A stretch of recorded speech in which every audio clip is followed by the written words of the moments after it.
Shalom, selamat malam Bapak Ibu, sahabatku yang terkasih. Mari kita siap-siap, kita mau memberikan waktu yang terbaik, hati kita yang terbaik untuk memuji dan menyembah Tuhan. Kita hening sejenak di hadapannya.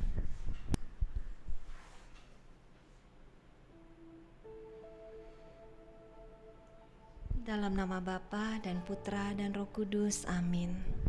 Kita mau naikkan pujian, Dia Allah yang selalu menolong kita.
Selamat malam Bapa, Putra dan Roh Kudus, Allah yang selalu menjadi penolong kami. Terima kasih Bapa untuk malam hari ini. Engkau izinkan kami berkumpul kembali, memuji dan menyembah-Mu, semakin mengenal-Mu di dalam firman-Mu. Hadirlah di tengah-tengah kami ya Allah Roh Kudus.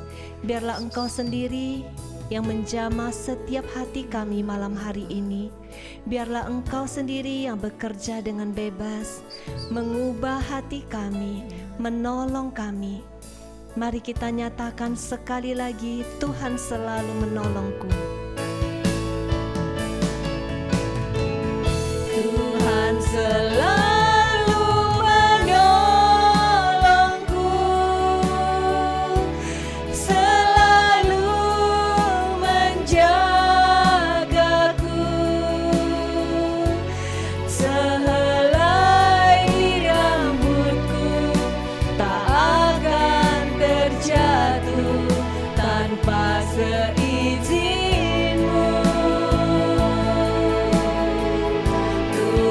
Selalu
dan peliharaku seumur hidupku.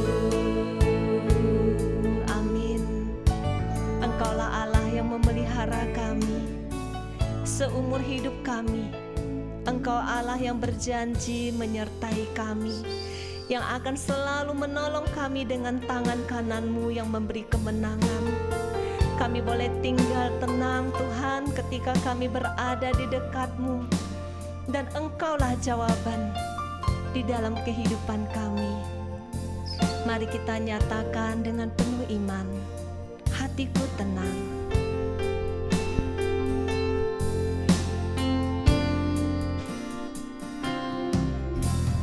Hatiku tenang berada dekat-Mu, Kaulah jawaban hidupku. Hatiku tenang berada dekat-Mu, Kau yang pelihara hidupku. Pertolongan-Mu begitu ajaib, Kau telah memikat hatiku. Di saat aku tak sanggup lagi, di situ tangan-Mu bekerja untukku. Pertolongan-Mu begitu ajaib, Kau telah memikat hatiku. Kini mataku tertuju padamu, ku rasakan kasih-Mu Tuhan. Benar Tuhan, Engkaulah Allah, tempat pertolongan kami. Apapun yang kami alami saat ini Tuhan, kami boleh tinggal tenang karena Engkau Allah yang memelihara hidup kami, dan pertolongan-Mu selalu ajaib. Engkau Allah yang sudah memikat hati kami. Tidak ada Allah lain yang seperti Engkau. Mari kita nyatakan sekali lagi, hatiku tenang. Hatiku tenang berada dekat-Mu, Kaulah jawaban hidupku. Hatiku tenang berada dekat-Mu, Kau yang pelihara hidupku.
dengan kasih-Mu Tuhan. Engkau Allah yang sudah memikat hati kami. Tidak ada kasih lain seperti kasih-Mu, kasih seorang sahabat yang mau mati untuk kami demi mengampuni kami. Engkau datang memberikan nyawa-Mu supaya kami boleh memperoleh hidup. Begitu besar kasih-Mu kepada kami. Tetapi Tuhan, betapa lemahnya kami dalam mengampuni.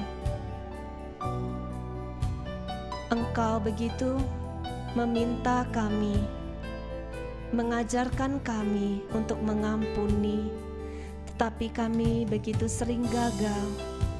Kami sering tidak mampu Tuhan untuk mengampuni.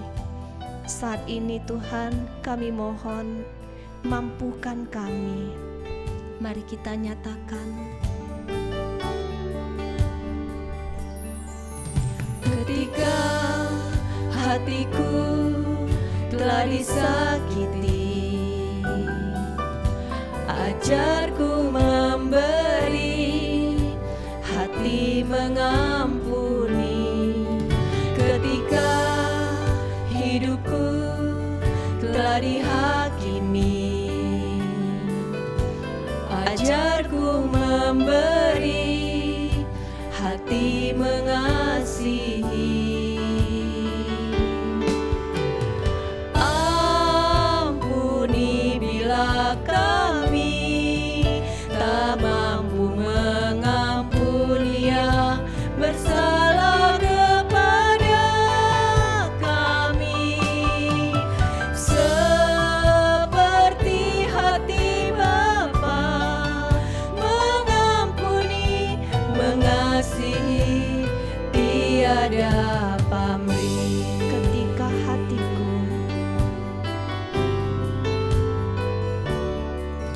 Ketika hatiku telah disakiti, ajarku memberi hati mengampuni.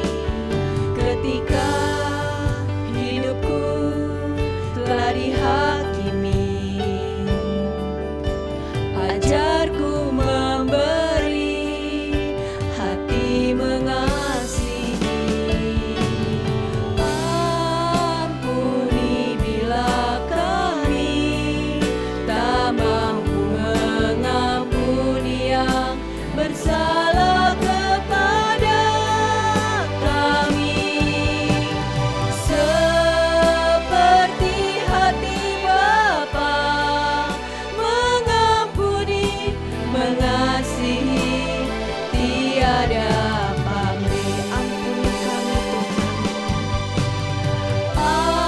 Ampuni bila kami tak mampu mengampuni yang bersalah kepada kami, seperti hati Bapa mengampuni, mengasihi, tiada pamrih. Seperti hati Bapa mengampuni, mengasihi, tiada pamrih. Seperti hati Bapa mengampuni, mengasihi, tiada pamrih. Ini kami Tuhan, Engkau mengenal hati kami masing-masing. Engkau tahu kelemahan kami. Engkau tahu kelemahan kami Tuhan dalam mengampuni. Malam hari ini Tuhan, kami datang kepadamu dengan segala dosa kelemahan ini. Kami mohon rahmat-Mu, ajar kami mengampuni seperti hati-Mu Bapa yang selalu mengampuni kami tanpa pamrih, yang selalu mengasihi kami tak terbatas. saat ini mari kita masuk lebih dalam lagi. Kita butuh Roh Kudus, kita membutuhkan kekuatan dari Allah sendiri yang memampukan kita untuk mengampuni. Biarlah Roh-Nya sendiri, tangannya sendiri yang menuntun hidup kita, menuntun hati kita, mengubah hati kita untuk mampu mengampuni. Mari kita nyatakan, peganglah tanganku Roh Kudus.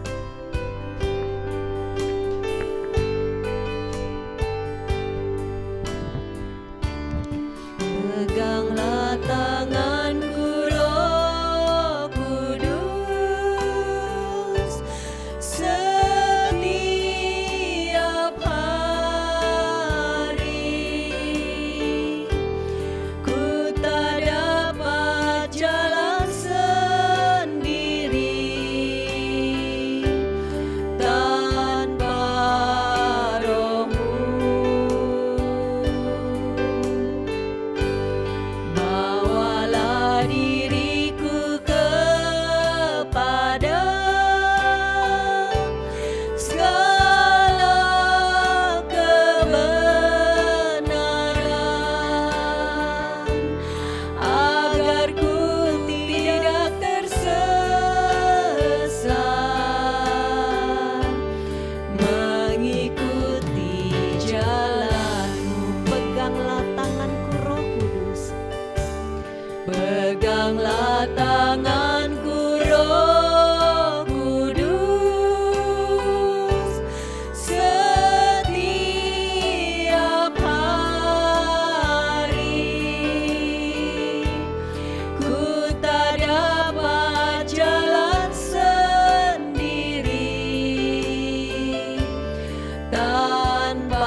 Sungguh indah hadirat-Mu Tuhan. Sungguh indah berada di dalam hadirat-Mu. Amin. Terima kasih Tuhan untuk lawatan. Terima kasih Bapak. Terima kasih. Untuk indahnya hari ini, malam ini Tuhan, berada di dalam hadirat-Mu. Allah yang sungguh hidup bagi kami, Allah yang menjamah setiap hati anak-anak-Mu yang rindu dan haus akan Engkau Tuhan. Terima kasih Tuhan, terima kasih Engkau yang bertahta ketika kami memuji dan menyembah-Mu. Engkau hadir Tuhan, menjamah, melawat, menyembuhkan, memulihkan setiap anak-anak-Mu malam hari ini. Terima kasih Tuhan, terima kasih. Saat ini kami mau tetap di dalam hadirat-Mu. Kami mau menyiapkan hati kami menjadi tanah yang subur Tuhan bagi setiap firman yang Engkau taburkan malam hari ini.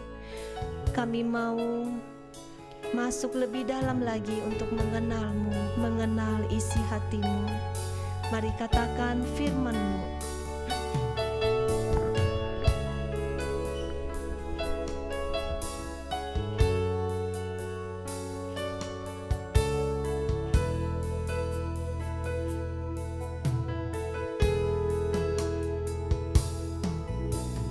Firman-Mu berkata Kau besertaku, maka kuat roh dan jiwaku. Tangan-Mu Tuhan selalu ku nantikan, di setiap langkahku percaya.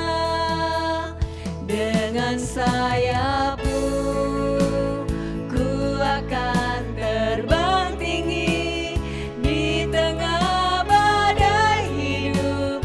Ku tak menyerah, Kau kekuatan dan perlindungan bagiku.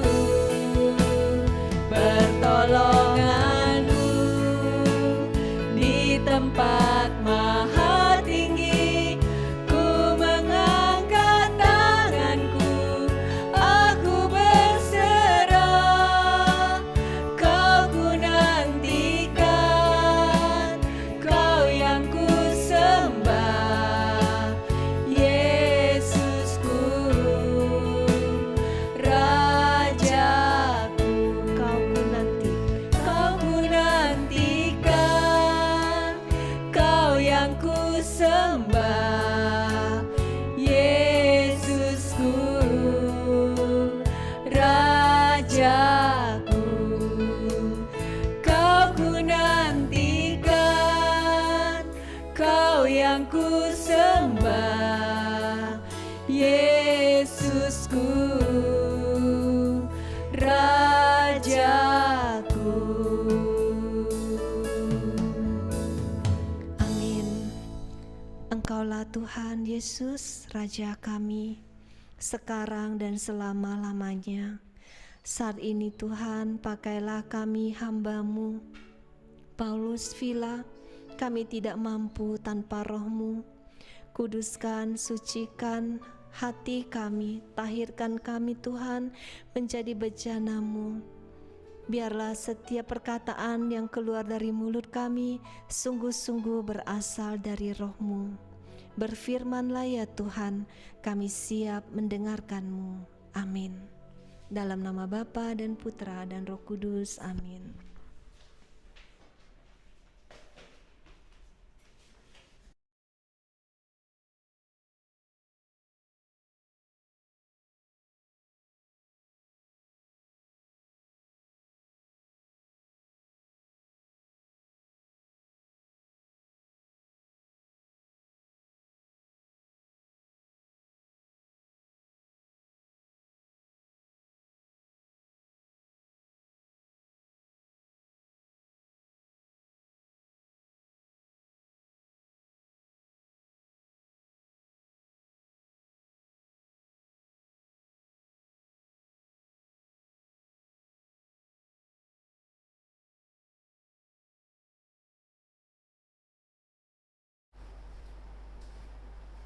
Jelas nggak suara saya?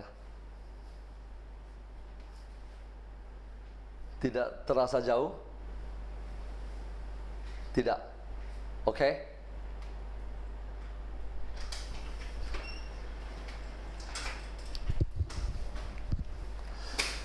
Selamat malam Bapak Ibu, Suster semuanya. Pada malam hari ini kita akan berbicara satu tema yang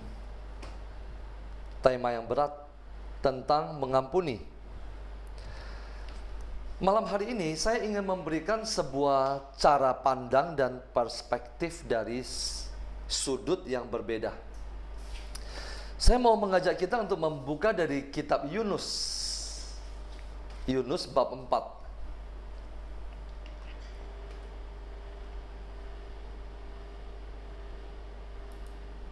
Silakan dipersiapkan Bapak Ibu. Yunus bab 4.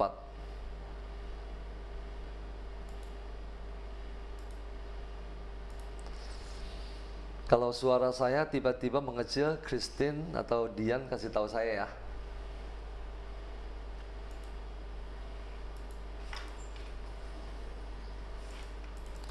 Yunus bab 4 sudah ketemu?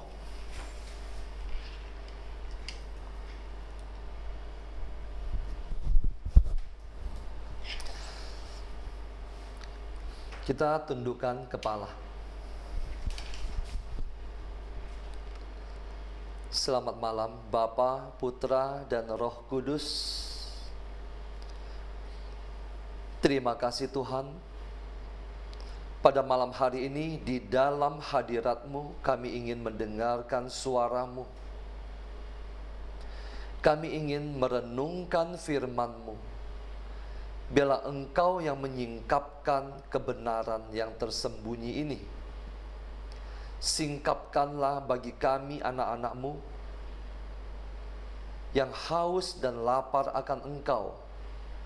Bukalah hati mereka Tuhan, agar siap untuk menerima firman-Mu segala penghalang firman-Mu.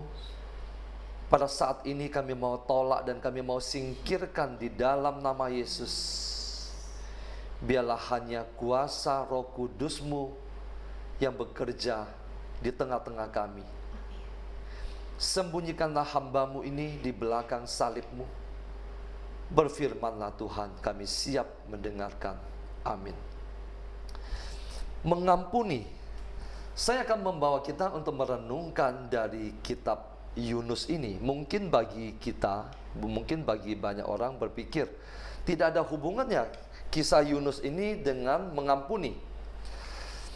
Coba kita belajar bersama-sama apa yang mau Tuhan nyatakan kepada kita. Di bab 4 ayat 1 bunyinya begini. Tetapi hal itu sangat mengesalkan hati Yunus, lalu marahlah ia. Yunus marah karena apa? Dia marah karena di satu ayat di atasnya itu, yaitu ayat ke-10, ketika Allah melihat perbuatan mereka itu, perbuatan apa? Perbuatan rakyat kota Niniwe, yakni bagaimana mereka berbalik dari tingkah lakunya yang jahat, maka menyesallah Allah karena malapetaka yang telah dirancangkannya terhadap mereka, dan ia pun tidak jadi melakukannya. Bagi Bapak Ibu yang sedang mengikuti retret kelompok ke-15, mungkin masih ingat dengan ketika sesi puasa saya berbicara tentang perikop ini. Jadi ketika Tuhan tidak jadi menghukum kota Niniwe, seluruh rakyatnya itu, Yunus sangat kesal dan marah. Dan di ayat kedua, dan berdoalah ia kepada Tuhan, katanya, ya Tuhan, bukankah telah kukatakan itu ketika aku masih di negeriku?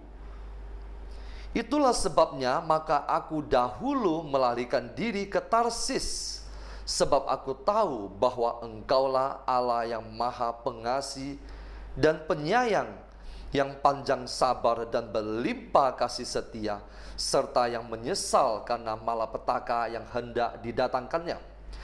Pada kisah panggilan Yunus yang pertama itu, Yunus enggan untuk pergi ke kota Niniwe menyampaikan sebuah statement itu. Kenapa?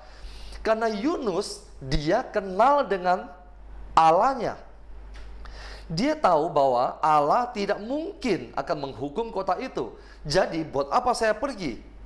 Dia bilang, itulah sebabnya maka dahulu aku melarikan diri ke Tarsis. Kenapa? Karena percuma saya pergi, toh nanti Tuhan juga tidak akan menghukum mereka. Ayat ketiga, jadi sekarang ya Tuhan, cabutlah kiranya nyawaku, karena lebih baik aku mati daripada hidup. Coba perhatikan. Karena Allah tidak jadi menghukum rakyat Niniwe, Yunus ingin mati. Dia ingin mati. Ketika Yunus pergi pada saat panggilan kedua itu untuk memberitakan pernyataan Tuhan itu, Yunus mengira bahwa kali ini karena Tuhan sangat serius menyuruh dia pergi menyampaikan berita itu, dia berpikir bahwa kali ini mungkin Tuhan betul-betul akan menghukum rakyat Niniwe. Tetapi ternyata lagi-lagi tidak. Ini bisa kita dilihat kemudian sesudah dia mengatakan, karena lebih baik aku mati daripada hidup. Ayat keempat, tetapi firman Tuhan, layakkah engkau marah? Tuhan bertanya kepada Yunus, apakah kamu layak untuk marah? Ayat kelima, Yunus telah keluar meninggalkan kota itu dan tinggal di sebelah timurnya. Jadi Yunus ketika pergi pada saat panggilan yang kedua itu, sesudah dia menyampaikan firman Tuhan itu, dia cepat-cepat keluar dari kota itu. Dia pergi keluar dari kota itu dan tinggal di sebelah timurnya, dan ia mendirikan di situ sebuah pondok. Dan ia duduk di bawah naungannya, pondok itu, menantikan apa yang akan terjadi atas kota itu. Bapak Ibu, coba bayangkan. Yunus sesudah menyampaikan firman itu, dia cepat-cepat keluar dari kota itu. Kemudian dia naik ke sebuah tempat yang tinggi, dia membangun sebuah pondok, dan kemudian dia mulai duduk seolah-olah sedang menantikan film Hollywood yang begitu dahsyat. Dia menantikan apa? Dia menantikan hukuman Tuhan, mungkin api belerang turun dari langit untuk menghukum rakyat kota Niniwe. Tetapi tidak terjadi. Peristiwa itu tidak terjadi. Karena peristiwa itu tidak terjadi, Yunus mengatakan, Tuhan, makanya dulu saya tidak mau pergi, karena kamu tidak berniat untuk menghukum mereka. Kedua kali ini saya mau pergi karena saya berpikir Tuhan mau menghukum mereka, makanya saya pergi. Ternyata Tuhan juga tidak menghukum mereka. Kenapa Yunus begitu kesal dan marah? Karena Niniwe adalah ibu kota kerajaan Asyur, musuh bebuyutan bangsa Israel, bangsa Yunus. Artinya apa? Yunus pasti pernah mengalami sesuatu yang sangat tidak enak terhadap bangsa ini. Musuhnya, mungkin dia disakiti, bangsanya ditindas dan sebagainya. Dan itu sampai dia pendam dan menjadi dendam kesumat. Sekarang Tuhan lagi-lagi memakai dia menyampaikan sebuah berita, dan kemudian menurut Yunus adalah celakanya, rakyat itu malah bertobat. Musuhnya itu bertobat, dan Tuhan tidak menghukumnya. Itu yang membuat Yunus sangat marah dan sangat kesal. Kesal itu sampai membuat dia mengatakan, ya Tuhan, cabutlah kiranya nyawaku, karena lebih baik aku mati daripada hidup. Karena rakyat kota Niniwe dibiarkan hidup, maka Yunus memilih untuk mati. Dendam kesumat. Ayat ke-6. Lalu atas penentuan Tuhan Allah tumbuhlah sebatang pohon jara. Tuhan mulai memberikan pelajaran kepada Yunus. Lewat Tuhan menumbuhkan sebatang pohon jara melampaui kepala Yunus untuk menaunginya agar ia terhibur daripada kekesalan hatinya. Yunus sangat bersuka cita karena pohon jara itu, karena membuat dia terhindar dari panas. Ayat ke-7, tetapi keesokan harinya ketika fajar menyingsing atas penentuan Allah, datanglah seekor ulat yang menggerek pohon jara itu sehingga layu. Segera sesudah matahari terbit, maka atas penentuan Allah bertiuplah angin timur yang panas terik, sehingga sinar matahari menyakiti kepala Yunus. Lalu rebalah ia lesu dan berharap supaya mati. Katanya, lebih baiklah aku mati daripada hidup. Saya mau bertanya, Bapak Ibu, sudah berapa kali Yunus mengatakan ingin mati? Sudah 2 kali. Tadi di ayat ketiga 1 kali. Sekarang dia mengulangi sekali lagi, lebih baiklah aku mati daripada hidup. Kesal. Kekesalannya itu membuat dia ingin mati 2 kali. Sekarang ayat ke-9, tetapi berfirmanlah Allah kepada Yunus, layakkah engkau marah karena pohon jara itu, pohon yang menaungimu itu, dan kemudian sekarang sudah mati? Kemudian jawab Yunus, selayaknya lah aku marah sampai mati. 3 kali. 3 kali. Yunus ingin mati sampai 3 kali.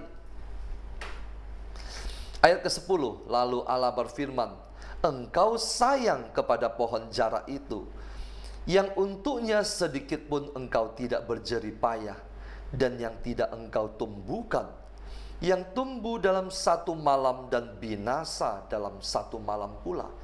Tuhan mengajari Yunus lewat pohon itu. Ayat ke-11, bagaimana tidak aku akan sayang kepada Niniwe, kota yang besar itu, yang berpenduduk lebih dari 120.000 orang, yang semuanya tak tahu membedakan tangan kanan dari tangan kiri dengan ternaknya yang banyak. Artinya apa, Bapak Ibu? Rakyat kota Niniwe tidak tahu apa itu terang, tidak tahu apa itu gelap. Mereka melakukan kejahatan karena ketidaktahuan mereka, karena mereka tidak mengenal kebenaran.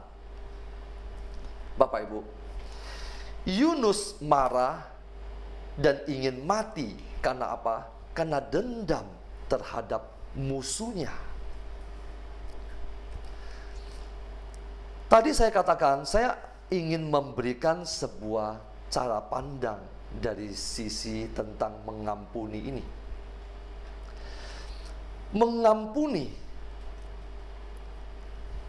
Mengampuni pertama-tama berbicara tentang apa, Bapak Ibu?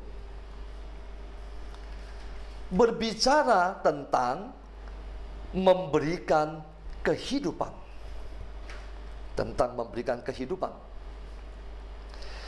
Ketika Tuhan mengampuni Anda dan saya, berarti Tuhan memberikan kehidupan kepada Anda dan saya.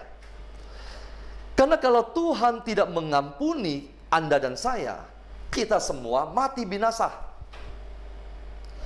Karena Tuhan memberikan pengampunan, mengampuni kita, maka kita hidup. Setuju dengan saya? Kalau Tuhan tidak memberikan pengampunan kepada Anda dan saya tidak duduk lagi di sini pada malam hari ini. Kita semua mati binasa. Jadi mengampuni berbicara tentang memberikan kehidupan. Memberikan kehidupan. Ketika Anda dan saya mengampuni musuh kita, mengampuni orang yang menyakiti kita, mengampuni orang yang berbuat sangat-sangat jahat kepada kita. Saya mau bertanya, kita memberikan kehidupan kepada siapa? Ketika Tuhan mengampuni kita, Tuhan memberikan kehidupan kepada kita. Betul? Ketika kita mengampuni sesama kita, kita memberikan kehidupan kepada siapa? Ada yang mau jawab? Ada yang mau jawab? Silakan. Silakan balas di chat, saya tunggu. Ketika Anda dan saya, Esther menjawab, ketika Anda dan saya mengampuni, Esther menjawab, kita memberikan kehidupan kepada siapa? Kepada kita. Kepada kita. Ketika kita melepaskan pengampunan kepada sesama yang telah melukai kita, kita memberikan kehidupan kepada kita. Terima kasih Esther jawabannya. Yunus tidak mau mengampuni. Dia kesal, dia marah kenapa Tuhan memberikan hidup kepada musuhnya. Karena Yunus tidak memberikan pengampunan, maka Yunus ingin mati. 3 kali dia katakan, jadi sekarang ya Tuhan, cabutlah kiranya nyawaku, karena lebih baik aku mati daripada hidup. Ayat ketiga. Ayat ke-8, lebih baiklah aku mati daripada hidup. 2 kali. Yang ketiga kali ayat ke-9, jawabnya, selayaknya lah aku marah sampai mati. Ketika Yunus tidak mau mengampuni, maka dia mau mati. Bapak Ibu, tadi sebelum saya memulai Komsel ini, saya bertanya kepada anak saya, si Dev, umurnya 8 tahun. Saya bilang, Dev, papi mau bawain tentang tema pengampunan. Tema pengampunan. Kira-kira papi harus berbicara tentang apa ya? Tentang pengampunan. Karena pengampunan, mengampuni, tentang mengampuni. Mengampuni itu sesuatu yang sulit. Kira-kira apa ya? Kenapa kita harus mengampuni? Lalu si Dev menjawab begini, kalau kita tidak mengampuni, kita akan masuk neraka. Saya tanya, kok bisa? Dia bilang, iya, karena marah-marah saja sudah masuk neraka, apalagi tidak mengampuni. Saya pikir, sangat benar. Kenapa Yesus katakan, kalau kamu berkata kafir, kalau kamu berkata jahil, maka kamu akan diserahkan kepada neraka dengan api yang bernyala-nyala. Yesus katakan, kasihilah musuhmu, berdoalah bagi mereka yang melukai hatimu, mintalah berkat bagi mereka. Pertama-tama untuk siapa? Untuk Anda dan saya. Apakah rakyat kota Niniwe 120.000 orang itu tahu kalau Yunus marah sampai mati? Tidak ada yang tahu. Mereka sedang berpesta. Mereka sedang berpesta karena hukuman Tuhan luput. Mereka berpesta pora. Tetapi Yunus mau mati. Bapak Ibu, ketika Anda dan saya tidak mau mengampuni, Anda dan saya kesal, marah sampai mati, musuh Anda, orang lain itu tidak tahu. Sama sekali dia tidak tahu. Dia tidak tahu Anda marah, dia tidak tahu Anda kesal, dia tidak tahu Anda insomnia, tidak bisa tidur. Dia tidak tahu Anda marah sampai mati.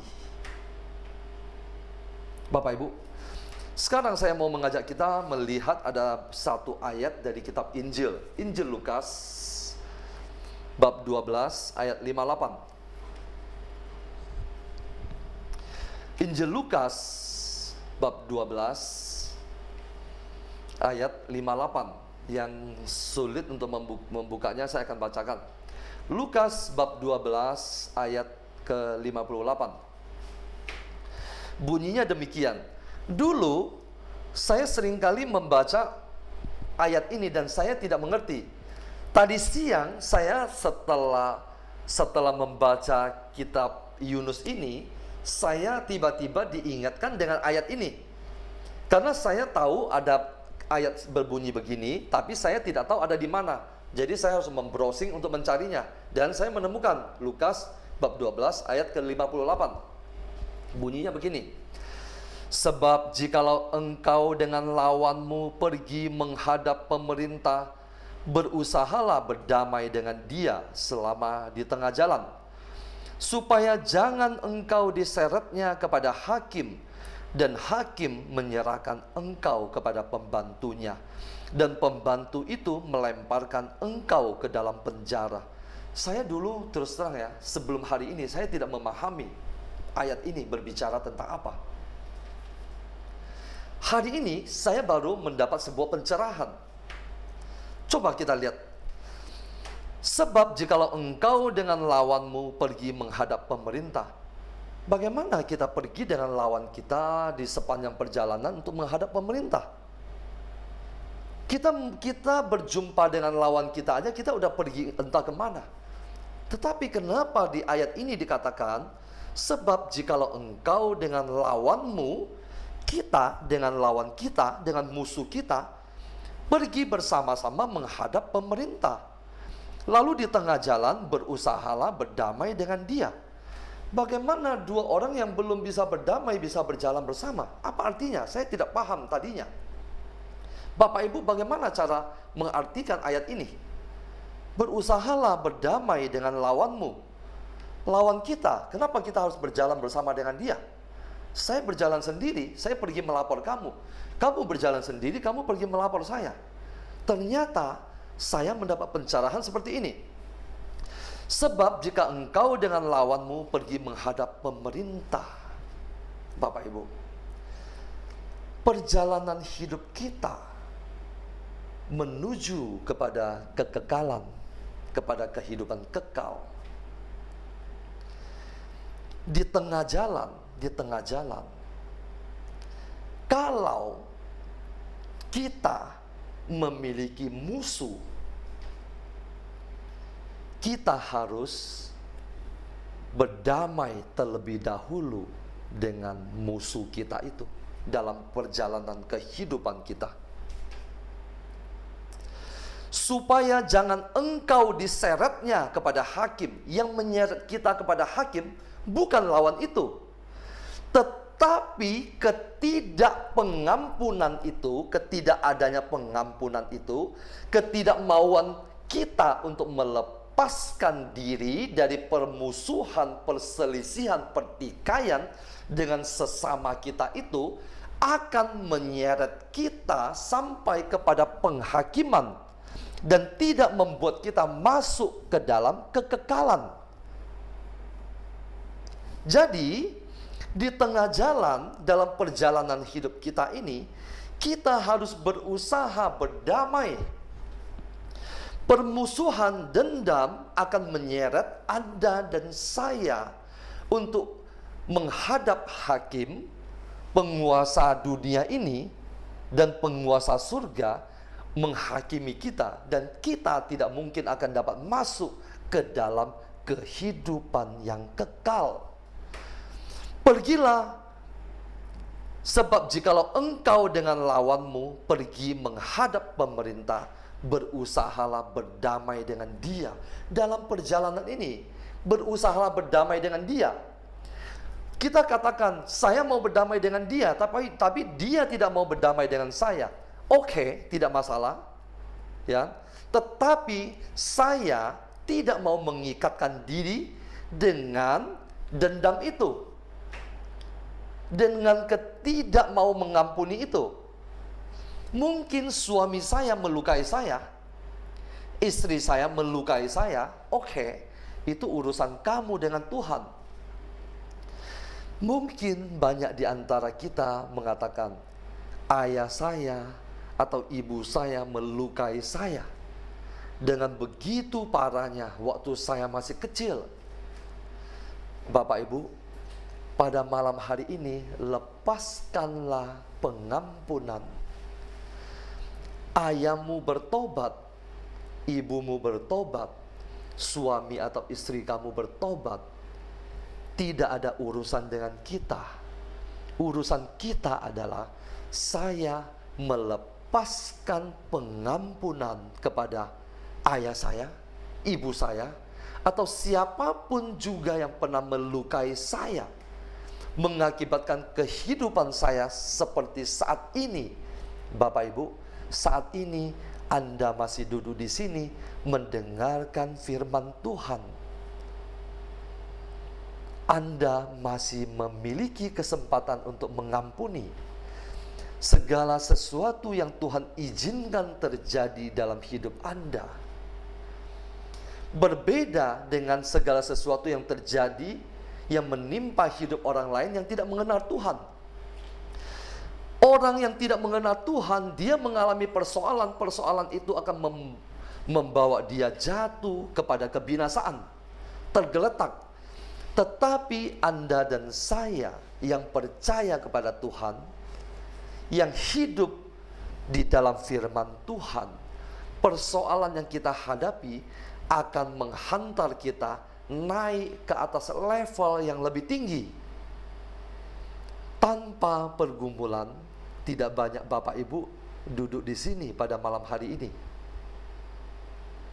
Tanpa pergumulan, tanpa disakiti, tanpa persoalan hidup, Bapak Ibu mungkin tidak duduk di sini pada malam hari ini.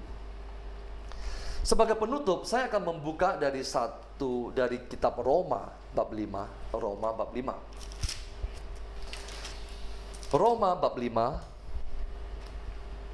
ayat 1. Roma bab 5 ayat 1 bunyinya begini. Sebab itu kita yang dibenarkan karena iman, kita hidup dalam damai sejahtera dengan Allah oleh karena Tuhan kita Yesus Kristus. Oleh Dia kita juga beroleh jalan masuk oleh iman kepada kasih karunia ini. Di dalam kasih karunia ini kita berdiri dan kita bermegah dalam pengharapan akan menerima kemuliaan Allah. Sebab itu kita yang dibenarkan karena iman. Bapak, Ibu, Suster, mungkinkah seseorang yang beriman, yang sudah dibenarkan karena iman, yang sudah dibenarkan oleh Tuhan karena iman, masih menyimpan dendam dan tidak mengampuni? Bapak Ibu,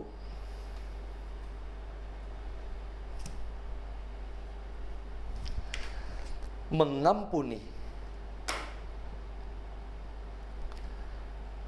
saya ulang sekali lagi, mengampuni berarti memberikan kehidupan.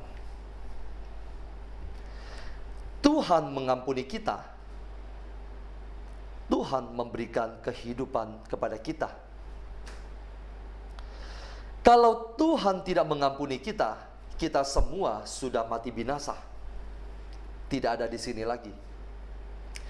Kita pun harus mengampuni. Entah orang itu mau kita ampuni atau tidak mau kita ampuni, bukan urusan kita. Kita pun harus mengampuni. Kenapa? Ketika kita mengampuni, kita memberikan kehidupan kepada diri kita. Diri kita. Bukan kepada siapa-siapa. Yunus tidak mau mengampuni. Dia ingin musuhnya mati binasa. Ketika dia ingin musuhnya yang mati, entah musuhnya itu mati atau tidak, tetapi yang terjadi justru Yunus yang ingin mati sampai 3 kali. Yunus ingin mati sampai 3 kali. Berikanlah pengampunan. Dengan demikian kita memberikan kehidupan pertama-tama kepada diri kita sendiri. Terima kasih. Tuhan Yesus memberkati.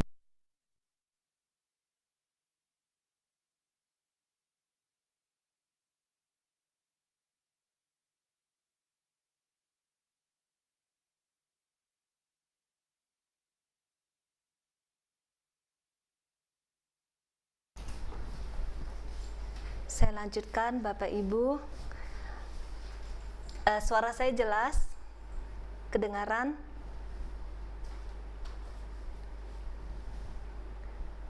Sorry, Laura, suara saya jelas nggak? Oke.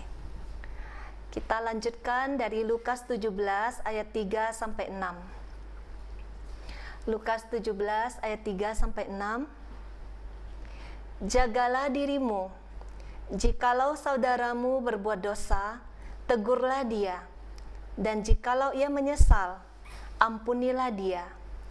Bahkan jikalau ia berbuat dosa terhadap engkau 7 kali sehari, dan 7 kali ia kembali kepadamu dan berkata, aku menyesal, engkau harus mengampuni dia. Lalu kata rasul-rasul itu kepada Tuhan, tambahkanlah iman kami.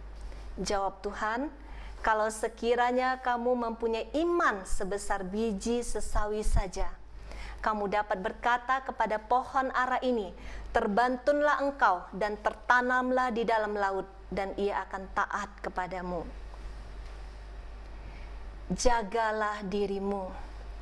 Jika saudaramu berdosa, tegurlah ia. Jikalau ia menyesal, ampunilah dia. Bahkan sampai 7 kali sehari dia bersalah dan menyesal, engkau harus mengampuni dia. Yang bersalah sampai 7 kali itu saudaramu. Tetapi Tuhan berfirman, jagalah dirimu. Bukan saudaramu, tetapi dirimu. Ayat ini ditujukan kepada Anda dan saya. Jagalah dirimu. Ada sebuah perintah, waspadalah, berjagalah. Bahkan jika saudaramu itu berbuat 7 kali salah dalam sehari, Tuhan meletakkan fokusnya pada jagalah dirimu, bukan saudaramu yang bersalah itu. Artinya, betapa pentingnya kita menjaga diri kita supaya tetap mampu mengampuni. Di dalam ayat lain, di Amsal 4 ayat 23 dikatakan, jagalah hatimu dengan segala kewaspadaan, karena dari situlah terpancar kehidupan. Hati adalah penentu masa depan kita yang kekal itu ada di mana. Hati kita adalah penentu masa depan hidup kita yang kekal. Ada di dalam kehidupan yang kekal atau di kematian yang kekal. Karena itu Tuhan bersabda, jagalah hatimu dengan segala kewaspadaan, karena dari situlah terpancar kehidupan. Kehidupan yang di sini yang dimaksud adalah kehidupan kekal. Ketika saya merenungkan ayat ini, saya terus terang tersentak kaget. Betapa mengerikan hukuman bagi kita yang tidak mengampuni. Seseorang yang masuk ke neraka karena dosa mencuri, membunuh, dosa besar lainnya yang merugikan hidup orang lain, okelah, masih bisa kita terima karena mereka jahat. Tetapi seseorang yang tidak mampu mengampuni, pasti dia adalah seorang korban. Korban kejahatan, korban dilukai, korban disakiti. Masa dia harus masuk neraka juga karena tidak mengampuni? Kan dia sudah korban.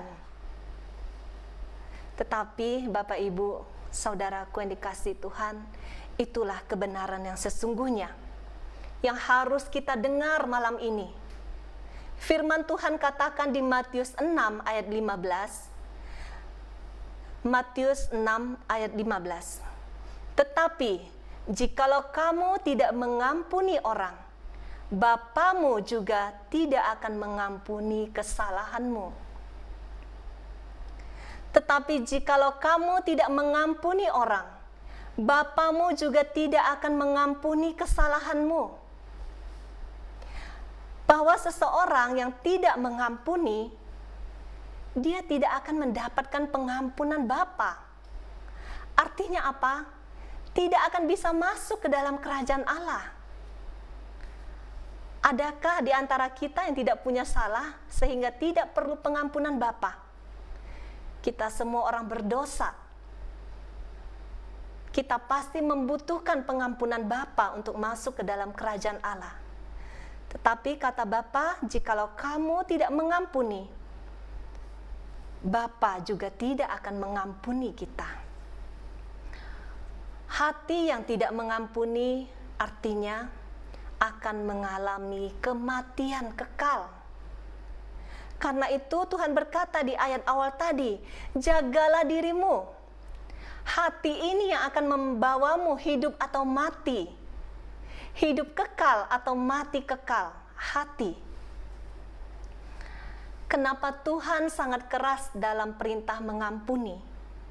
Karena Dia sangat mengasihi kita. Keputusan untuk mengampuni adalah keputusan mengasihi diri sendiri. Seperti yang tadi Pak Paulus tanyakan, memberi kehidupan untuk diri kita sendiri, bukan orang lain dulu. Ketika Anda tidak mampu mengampuni, orang yang paling tersakiti adalah dirimu sendiri, bukan orang lain. Seseorang yang tidak mampu mengampuni seperti seorang yang tidak tahu bahwa dia sedang membawa bom bunuh diri. Pihak yang tidak diampuni belum tentu mati, tetapi orang yang bawa bom ini pasti mati. Saya ulang, seseorang yang tidak mampu mengampuni seperti seseorang yang dia tidak tahu dia sedang bawa bom bunuh diri. Pihak yang tidak diampuni belum tentu mati, tetapi yang bawa bom ini pasti mati.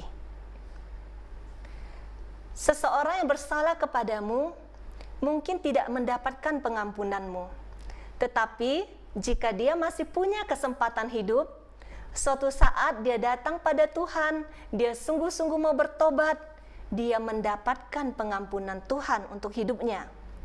Dia memperoleh rahmat Tuhan untuk menyelamatkan hidupnya. Tetapi kita yang tidak mau mengampuni, kita tidak mendapatkan rahmat pengampunan dari Allah. Tanpa pengampunannya artinya kita masuk ke dalam kematian, kebinasaan kekal. Betapa konyolnya kalau kita masuk neraka karena dosa ini. Mungkin kita merasa sepanjang hidup saya berbuat baik, saya banyak melakukan amal, saya pelayanan, saya 5 senjata setiap hari. Tetapi karena tidak mempraktekkan firman Tuhan dalam mengampuni, ternyata dosa ini menghantar kita kepada kematian kekal. Jadi, keputusan mengampuni adalah urusan saya dan Allah. Urusan saya mau taat kepada firman Allah, bukan lagi urusan saya dengan orang yang melukai saya. Karena itu Tuhan berfirman, jagalah dirimu, jagalah hatimu, karena betapa mengerikan menyimpan luka kepahitan, tidak mengampuni. Tetapi mengampuni itu sulit dilakukan. Tentu saja. Karena kepahitan, luka-luka adalah kendaraan yang dipakai si jahat untuk menghantarmu ke neraka.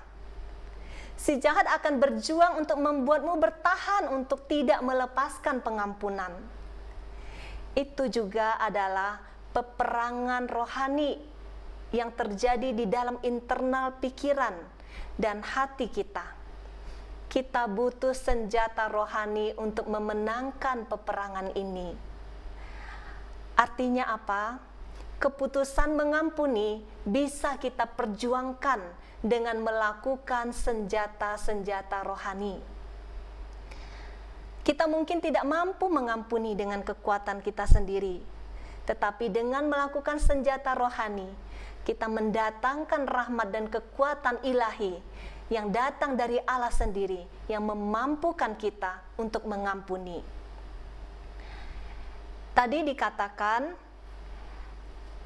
di Lukas 17 ayat 5-6, lalu kata rasul-rasul itu kepada Tuhan, tambahkanlah iman kami. Jawab Tuhan, kalau sekiranya kamu mempunyai iman sebesar biji sesawi saja, biji sesawi saja, kamu dapat berkata kepada pohon ara ini, terbantunlah engkau dan tertanamlah di dalam laut, dan ia akan taat kepadamu. Kita membutuhkan iman sebesar biji sesawi ini untuk mencabut bom akar kepahitan ini ke laut, sehingga tidak melukai kita dan sesama. Iman sebesar biji sesawi itulah yang memampukan kita mengampuni dengan kekuatannya. Dari ayat yang barusan kita baca, ternyata untuk mengampuni kita membutuhkan iman. Artinya harus ada campur tangan Allah di dalam mengampuni, di dalam memberi kita kekuatan. Mengampuni adalah sebuah keputusan. Ketika ada sebuah keputusan, saya mau, disertai perjuangan, kita mohon rahmat Tuhan, mohon rahmat iman untuk memampukan kita. Dengan kekuatan kita, kita pasti sulit mengampuni. Apalagi yang lukanya sudah berdarah-darah, sudah bernanah-nanah. Tetapi dengan kekuatan ilahi, dengan kekuatan Roh Kudus, tidak ada yang mustahil bagi Tuhan.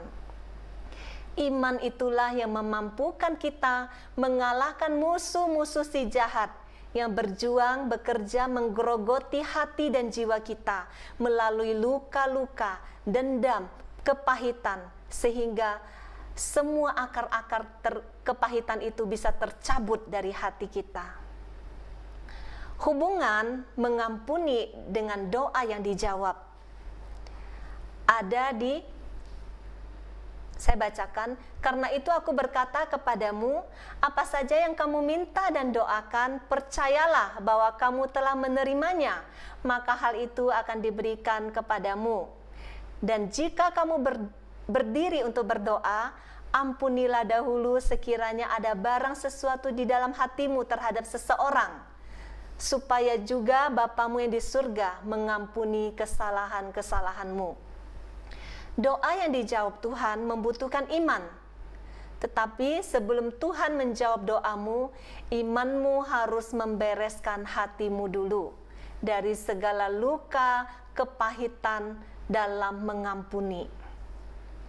Ketika kita mau datang kepada Tuhan, Sang Pemilik hati kita, menyerahkan kepada Dia hati kita yang sudah terluka, minta Dia sendiri yang mencabut luka-luka itu dan merawat hatimu yang luka sampai sembuh dan murni, sehingga menjadi tempat Roh Allah tinggal, sehingga kita dimampukan oleh Roh-Nya sendiri. Bukan lagi kita sendiri, tapi Dia yang memampukan. Bukan lagi kekuatan kita, tetapi hatinya sendiri yang tinggal di dalam hati kita, sehingga memampukan kita untuk mengampuni. Dialah juga Allah yang menjawab doa-doa kita.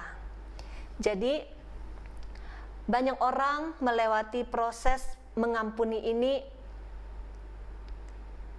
Contoh, saya beri contoh, seorang istri berdoa untuk pertobatan suaminya, tetapi dia sendiri belum mengampuni. Mungkin gak suaminya bertobat? Ketika hati kita belum mengampuni pasangan kita, doa kita belum dijawab. Kita harus beresin hati kita dulu untuk mengampuni, sehingga doa kita punya kuasa. Itu alurnya. Jadi sebelum meminta Tuhan untuk menjawab doa kita, kita harus minta rahmat untuk mengampuni orang yang kita doakan. Kadang kita mungkin gak sadar, mungkin kita merasa saya sudah mengampuni, saya sudah melupakan, tetapi Tuhan tahu hati kita. Apakah kita sudah sungguh-sungguh mengampuni?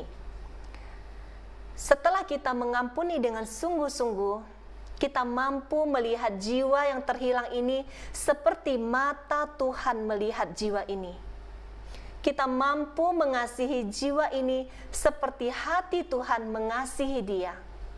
Sehingga yang ada hanya hati yang penuh dengan belas kasihan. Disitulah doa kita baru punya kuasa. Disitulah doa kita baru bisa mempertobatkan jiwa. Kita tetap harus memberikan pengampunan, terlepas dari orang itu meminta maaf atau tidak, merasa bersalah atau tidak, bertobat atau tidak. Itu urusan pribadi orang itu dengan Tuhan. Tetapi kamu, kata Tuhan, jagalah dirimu. Ketika Anda dan saya menjadi anaknya, matanya tertuju kepada kita. Standar yang Dia tetapkan untuk kita itu tinggi dan sempurna, karena kita adalah anaknya. Kita bukan budak, kita adalah anak. Jalan ke surga itu adalah jalan yang sempit. Tuhan tidak pernah menjanjikan jalan yang mudah. Standar Tuhan itu tinggi, tetapi Dia menjanjikan penyertaannya sehingga kita mampu melakukannya. Di Matius 5 ayat 48 dikatakan, "Karena itu haruslah kamu sempurna, sama seperti Bapamu yang di surga adalah sempurna." Setiap kita yang menjadi anak Allah, kita dituntut sempurna. Kita dituntut standar yang tinggi. Kita dituntut untuk mempunyai hati seperti hatinya. Hati yang penuh dengan belas kasihan. Hati yang selalu mau mengampuni. Dan Dia sendiri memberikan teladan mengampuni dengan mati di kayu salib, supaya kita memperoleh hidup. Dengan mengampuni, kita baru bisa sembuh. Dengan mengampuni, kita baru bisa hidup. Mengampuni bukan melupakan. Melupakan itu hanya sebatas di pikiran, tetapi mengampuni itu menyembuhkan hati kita. Juga di dalam pelayanan, seseorang baru bisa sungguh-sungguh melayani Tuhan ketika hatinya sembuh. Kita harus sembuh dulu, baru bisa dipakai Tuhan untuk menjadi alat kasih-Nya. Kita harus sembuh dulu, di dalam mengampuni, kita baru bisa menjadi saksinya. Pada akhirnya, saudara-saudaraku yang kekasih, janganlah kamu sendiri menuntut pembalasan, tetapi berilah tempat kepada murka Allah, sebab ada tertulis, pembalasan itu adalah hakku. Akulah yang akan menuntut pembalasan, firman Tuhan. Tetapi jika seterumu lapar, berilah dia makan. Jika ia haus, berilah dia minum. Dengan berbuat demikian, kamu menumpukan bara api di atas kepalanya. Janganlah kamu kalah terhadap kejahatan, tetapi kalahkanlah kejahatan dengan kebaikan. Di Roma 12 ayat 19-21. Tugasmu adalah mengampuni.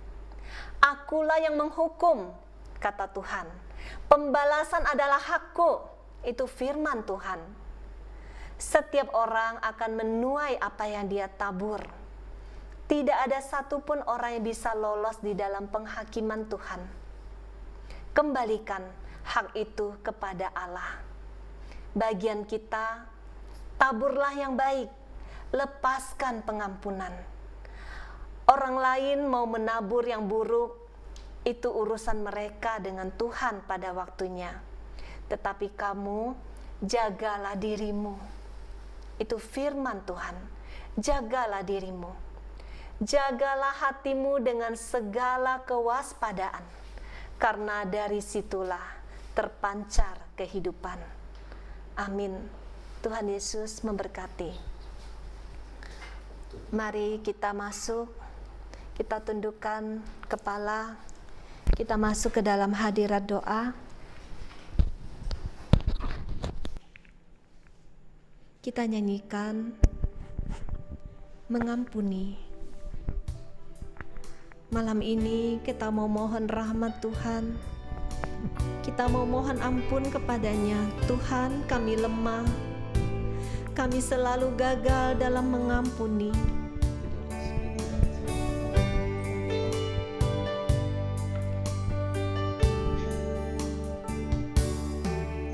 Ketika hatiku telah disakiti, ajarku memberi, hati mengampuni. Ketika hidupku telah dihakimi, ajarku memberi, hati mengasihi. Ampuni bila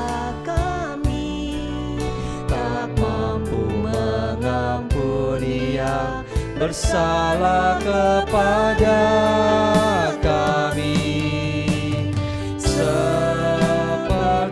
hati Bapa mengampuni, mengasihi, tiada pamrih. Katakan sekali lagi, ketika hatiku, ketika hatiku telah disakiti, ajarku memberi, hati mengampuni. Ketika hidupku telah dihakimi, ajarku memberi, hati mengasihi. Ampuni bila kami tak mampu mengampuni yang bersalah kepada kami, seperti hati Bapa mengampuni, mengasihi, tiada pamrih. ampuni kami Tuhan. Ampuni bila kami tak mampu mengampuni yang bersalah kepada kami, seperti hati Bapa mengampuni, mengasihi, tiada pamrih. Seperti hati Bapa mengampuni, mengasihi, tiada pamrih. Ini kami Tuhan, Engkau mengenal hati kami masing-masing. Engkau tahu betapa lemahnya kami dalam mengampuni. Engkau mengenal setiap kami Tuhan, betapa kami sering gagal dalam mengasihi, betapa kami tidak mampu untuk mengampuni. Malam hari ini Tuhan, kami mohon ampun kepadamu. Ampuni kami Tuhan, ampuni kami, karena kami tidak mampu menjadi seperti yang Engkau ingini. Malam hari ini Tuhan, kami mau datang dengan rendah hati.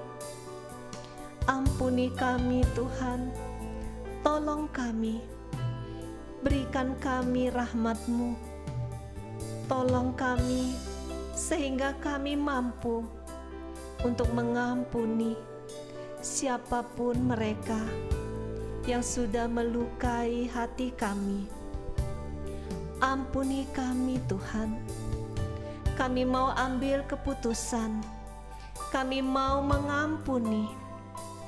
Mari setiap kita yang mau memberikan pengampunan, kita angkat tangan kita. Kita mohon rahmat dari Tuhan.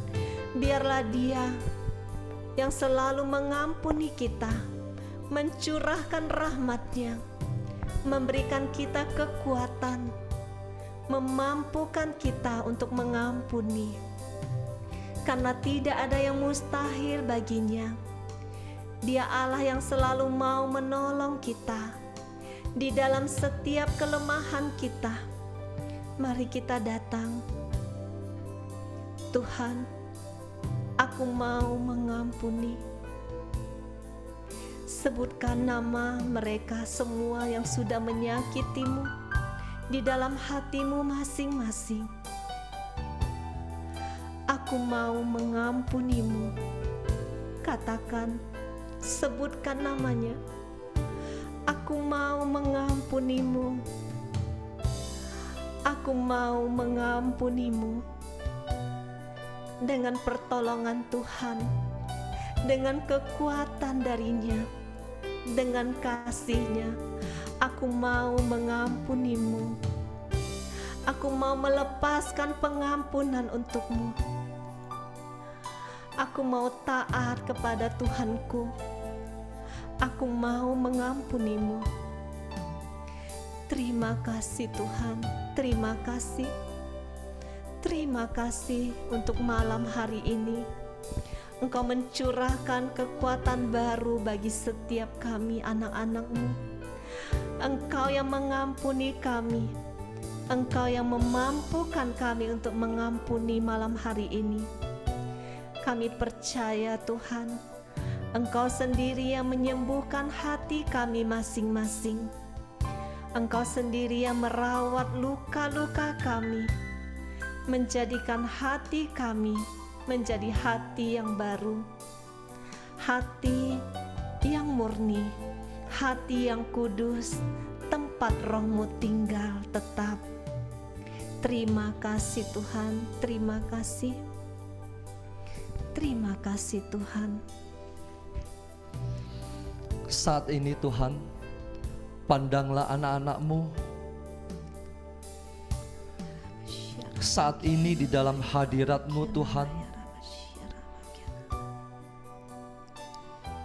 kami percaya saat ini kuasa-Mu hadir, kuasa-Mu nyata.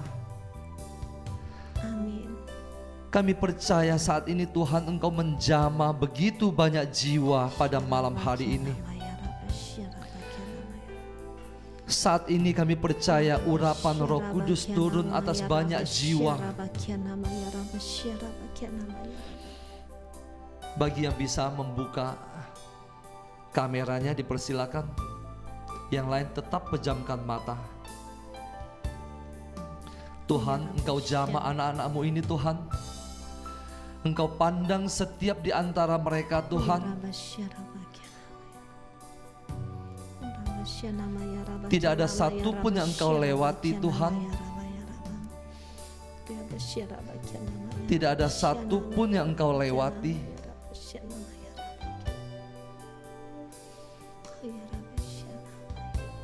Saat ini Engkau jamah Tuhan mereka di dalam nama Yesus.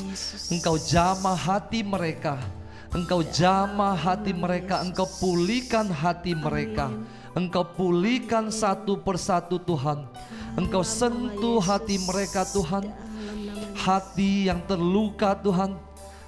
Hati yang penuh dengan darah, yang penuh dengan luka-luka lama. Saat ini Tuhan, Engkau balut luka-luka mereka Tuhan.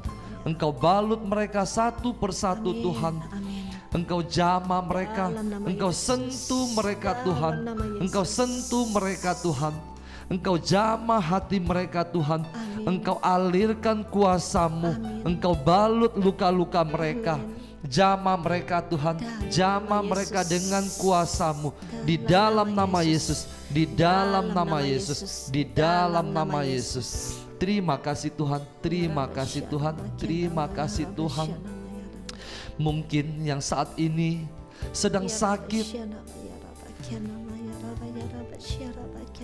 Sakit yang bermula karena tidak mengampuni. Sakit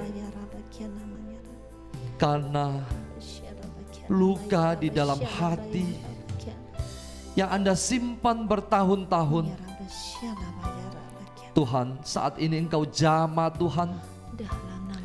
Engkau sembuhkan hati mereka Tuhan. Maka tubuh mereka akan dipulihkan kembali. Di dalam nama Yesus. Di dalam nama Yesus. Di dalam nama Yesus. Terima kasih Tuhan. Terima kasih Tuhan. Terima kasih Tuhan. Tuhan, begitu banyak anak-anak-Mu ini Tuhan, yang hatinya terluka oleh perkawinan, yang terluka oleh pasangan hidupnya, yang merasa dicampakkan, yang merasa diabaikan, yang merasa harga dirinya diinjak-injak. Tuhan, Engkau tahu semua itu Tuhan. Engkau tahu penderitaan anak-anak-Mu Tuhan. Engkau tahu apapun yang mereka alami Tuhan. Saat ini Tuhan, Engkau peluk mereka satu persatu. Ketika manusia meninggalkan mereka, maka Engkau Tuhan tidak pernah sekali-kali meninggalkan mereka. Amin. Sekalipun ibumu meninggalkan engkau, namun Tuhan tidak pernah meninggalkan engkau. Amin. Sekalipun engkau dicampakkan, Ya Rabbi, Syarabakina. sekalipun engkau dilukai begitu dalam, saat ini Tuhan, kuasa Roh Kudus memampukan mereka untuk melepaskan pengampunan di dalam hati nama mereka. Yesus. Dan pengampunan itu akan menyembuhkan mereka, Amin. akan pulihkan mereka satu persatu. Dalam Tuhan, nama Yesus. terima kasih Tuhan, terima kasih Tuhan, terima kasih Tuhan.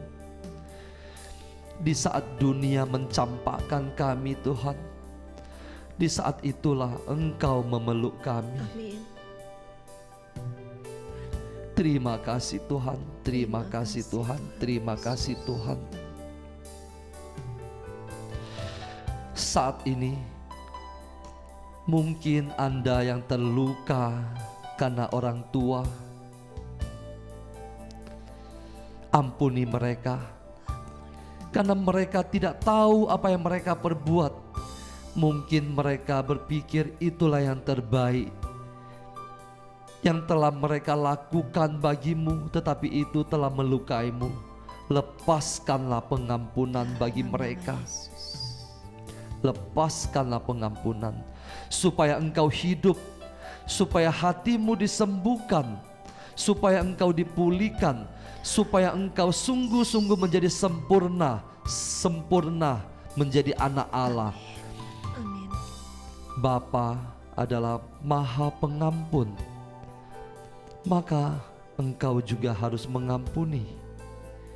Ampunilah, ampunilah mereka Tuhan.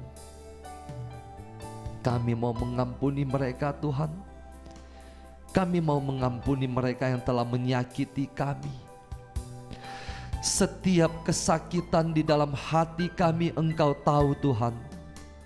Engkau tahu Tuhan. Karena Engkau merasakan setiap yang kami rasakan. Terima kasih, terima kasih Tuhan, terima kasih Tuhan, terima kasih Tuhan. Kami persembahkan juga semua wujud-wujud doa pada malam hari ini, untuk mendoakan yang sedang mengikuti retret, untuk mereka yang sedang berjuang dalam pertobatan, untuk pemulihan keluarga, untuk pemulihan keluarga, juga untuk pemulihan ekonomi.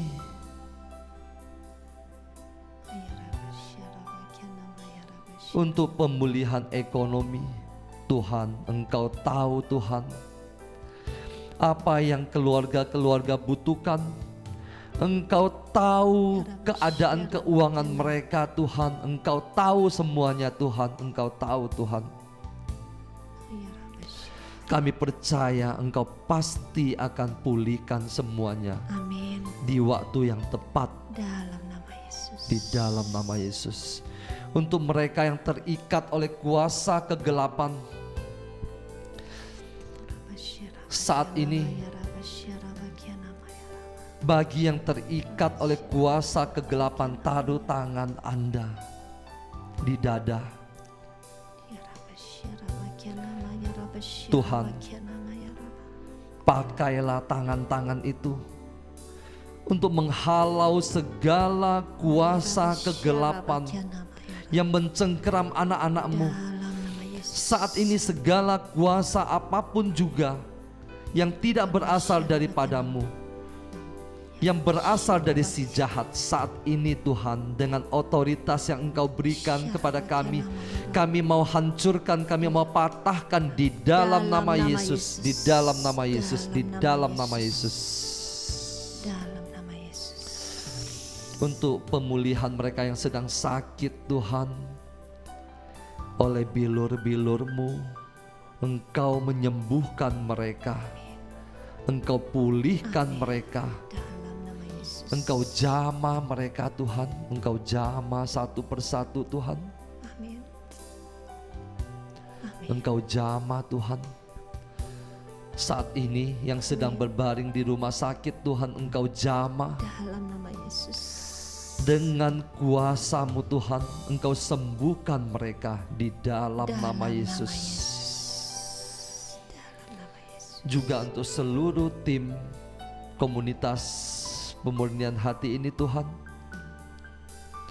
setiap pelayan-pelayan-Mu, pelayan firman, pelayan pujian, pelayan doa, mereka yang bekerja di belakang layar siang dan malam Tuhan, Tuhan, apapun yang mereka lakukan Engkau lihat Tuhan.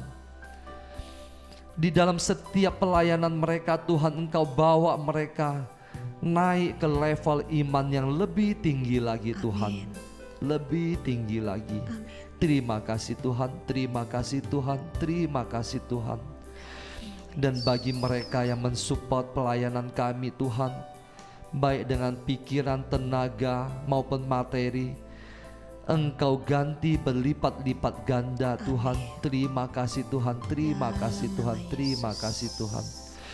Terima kasih Tuhan, kami percaya Engkau sudah mendengar semua doa-doa kami saat ini, sekarang juga Engkau telah mendengar semua doa-doa kami. Terima kasih Tuhan, terima kasih Tuhan. Di dalam nama Yesus kami berdoa dan mengucap syukur. Amin.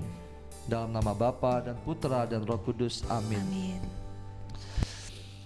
Selamat malam semuanya. Malam hari ini kita mau mendengar ada satu kesaksian dari Ibu Tina. Saya persilakan. Halo. Silakan Bu Tina. Ya. Kameranya lainnya. Ya. Ya, saya kira pertanyaan dulu enggak Pak? Langsung ya Pak. Silakan. Ya. Kita masih dalam Oke. hadirat Tuhan. Ya. Ya, terima kasih banyak Pak Paulus, Bu Vila untuk kesempatan ini. Boleh nyalakan Saya kameranya, Bu? mau, Ya. ya, Ya. Silakan. saya mau memberikan kesaksian mengenai sesi Rosario yang kemarin waktu hari Rabu saya ikuti, Rabu yang lalu. Ketika Pak Paulus mengupas Injil Yohanes bab 2 ya, ayat 1 sampai 11, yaitu mengenai perkawinan di Kana. Saya mendengarkan pewartaan dari Pak Paulus dan kesaksian-kesaksian dari Bu Vila dengan penuh perhatian. Di saat Pak Paulus mengatakan bahwa yaitu pada saat mengupas ayat yang keempat dan kelima,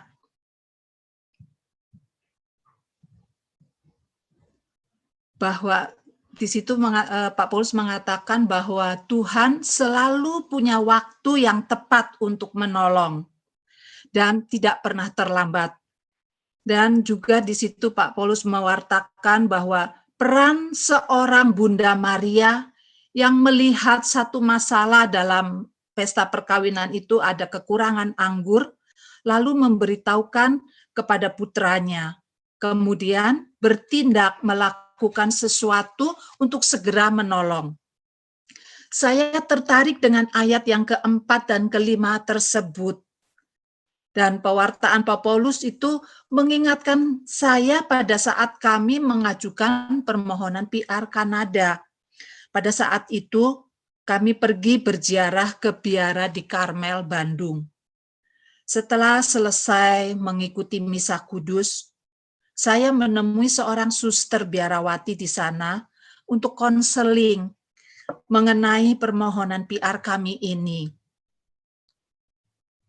Dan suster tersebut hanya mengatakan, Ibu, berdoalah rosario setiap hari, peristiwa gembira dan mulia, sampai permohonan Ibu terkabul. Hanya itu. Dan kemudian kami pulang, sejak saat itu kami sekeluarga berdoa rosario bersama-sama setiap malam. Sebelumnya kami hanya berdoa rosario di bulan Mei dan Oktober saja. Kemudian kami menanti-nantikan waktu Tuhan untuk menjawab permohonan kami itu selama 5 tahun. Sempat di tahun keempat, suami saya sudah mulai patah semangat. Tapi saya mengatakan, jangan putus asa. Tetaplah terus berdoa rosario sampai tiba waktunya Tuhan. Dan saya yakin, Bundalah yang menolong kami dengan menyampaikan doa-doa kami ini kepada puteranya, Yesus. Seperti yang Pak Paulus katakan bahwa bukan Bunda Maria yang melakukan mujizat, ya saya jadi terbuka mata hati saya dan mendapatkan pencerahan bahwa yang melakukan mujizat itu adalah Tuhan Yesus putranya. Bunda hanya menyampaikan, itu yang saya bisa menangkap dan baru terbuka gitu. Oh, terima kasih Tuhan. Sehingga sekalipun mustahil bagi kami untuk mendapatkan PR tersebut, itu karena mengingat kami mempunyai anak yang berkebutuhan khusus autism, yang notabene itu akan banyak pertimbangan dari pihak pemerintah Kanada. Tapi entah bagaimana caranya, Tuhan tuh bisa mengabulkannya. Dan saya yakin itu ikut campur tangannya Bunda yang menyampaikan doa-doa kami kepada Yesus putranya. Sehingga Yesus membuat yang mustahil menjadi mungkin. Itu kuasa doa yang saya alami melalui doa rosario. Sehingga sampai sekarang kami tetap terus meneruskan kebiasaan berdoa rosario setiap hari. Dan benar seperti yang Ibu Vila katakan dalam kesaksian-kesaksiannya, bahwa kita harus taat kepada Tuhan, sama seperti Bunda Maria taat kepada Allah Bapa. Dari kesaksian-kesaksian Ibu Vila juga sungguh sangat meneguhkan saya dan menguatkan devosi saya kepada Bunda Maria.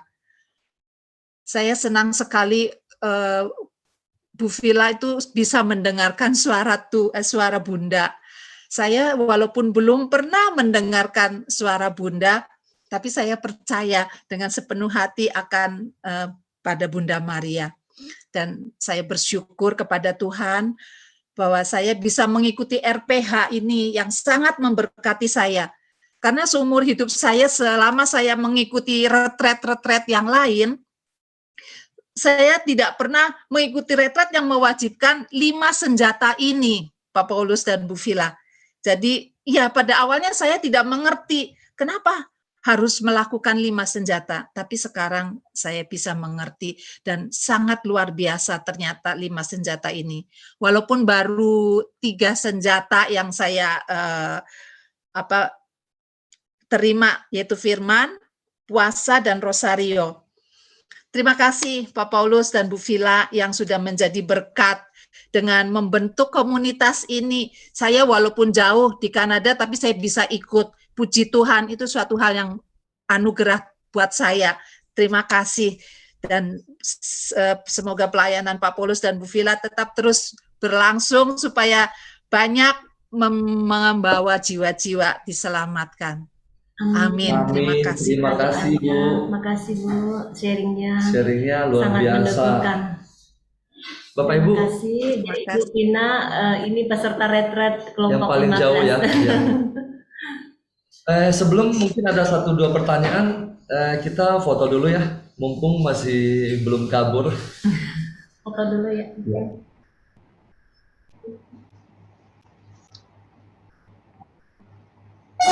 Saya atau Pak Paulus yang foto? Saya foto. Christine lah. Christine yang foto. Oke, ada 6 slide ya. Oh. Penny sudah pulang. Gimana? 1, 2, 3. Oke, slide kedua. 1, 2, 3. Slide ketiga. 1, 2, 3. Slide keempat, tahan ya. 1, 2, 3. Slide kelima. 1, 2, 3. Slide keenam. 1, 2, 3. Terima kasih. Tuhan berkati. Terima kasih, Chris.